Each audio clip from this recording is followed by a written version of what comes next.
Bonjour Emmanuel et bonjour à tous. Cette semaine, c'est en quelque sorte une balade historique que je vous propose. Nous sommes sur les hauteurs de Propriane, sur une boucle d'environ 42 km que nous ferons, j'avoue, en grande partie en voiture, avec un guide multicasquette, Alexandre Philippi. Alexandre Philippi, bonjour. Merci Bonjour. de nous recevoir. C'est un plaisir. Bocognanais d'origine et pourtant, on te retrouve ici sur les hauteurs de Propriane. Oui, proprianais depuis 1987, depuis que j'ai rencontré mon épouse et je l'ai suivie sur ces terres et effectivement... Mais tu avais des origines du côté d'Olmen quand même. Absolument, oui, des origines. Mon arrière-grand-père était dolmite et donc je suis, comme on dit chez nous en Corse, routato au pote. En te présentant, je disais multicasquette, enseignant, acteur de la vie culturelle, militant, un peu tout ça. Comment toi tu te définirais?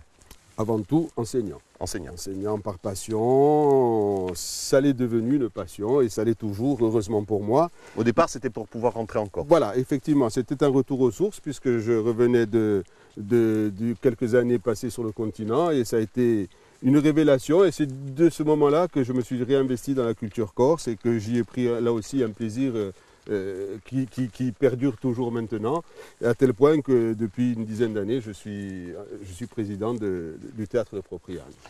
Passionné de culture et d'histoire.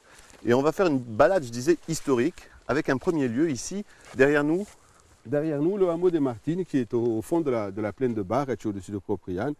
Et dans ce hameau s'est déroulée en 1942 la première réunion clandestine des résistants de la région qui ont tenté de s'organiser et qui, comme l'histoire le prouvera, ont réussi et qui représente pour moi l'esprit même de ce que doit être la Corse à l'heure actuelle, un esprit de résistance, mais pas de résistance à tout craindre, une résistance organisée contre la difficulté de la vie, contre la difficulté du paysage, contre la difficulté tout court.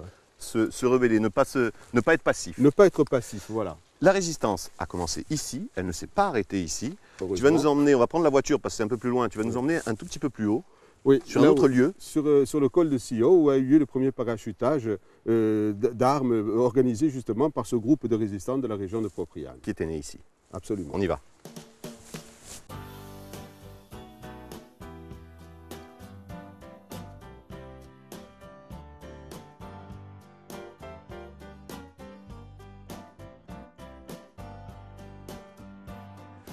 On est pratiquement à mi-chemin de cette boucle qui fait en gros 42 km, oui. qui part de Propriane, qui rejoint... Je rejoins Propriane en passant par toute la Roque, le fond de la plaine de Barache et la région de la Roque. Alors là, on est vraiment à mi-chemin entre justement... La Roque et l'Alta Roque qu'on devine là derrière avec les aiguilles de Baville là-bas au fond qui daignent se montrer aujourd'hui. Lieu stratégique, absolument. En 1943, c'est ici qu'a eu lieu le premier... largage d'armes. Tout à fait. C'est ici que s'est déroulé le premier largage, donc en rapport avec ce que nous avons vu précédemment au hameau des Martines. C'est sur ce terrain qu'ils avaient baptisé du nom de Fouine, et qu'a eu lieu le premier parachutage, si mes souvenirs sont exacts, juin 1943. En juin 1943, c'est ça. Avec l'opération Francette. Francette, c'était le prénom de la fille de Jean, c'est toujours le prénom de la fille de Jean-Nicole. Et donc c'était un argument, puisque Jean-Nicole était partie prenante de ce groupe de résistants de l'époque, Jean-Nicole qui est de la région bien entendu. Alors, un col, un lieu historique militairement, mais c'est un lieu multiple ici, c'est aussi un lieu de passage. Absolument, c'est un lieu de passage pour tous les transhumants de la région de Fozzane et de Vigianil qui ont mené leurs troupeaux sur le Couchonne, qu'on devine là-bas aussi.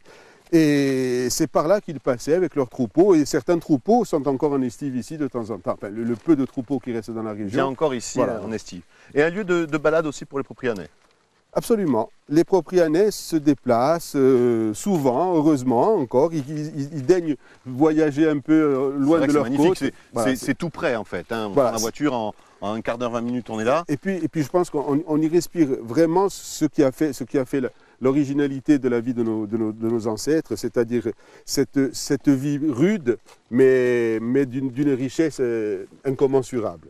Il nous reste encore à rejoindre la voiture, une fois de plus, pour arriver au point final, c'est le panorama. C'est la vue que je pense beaucoup de gens aimeraient avoir de leur fenêtre tous les matins. Allez, plutôt que d'en parler, on y va. On y va.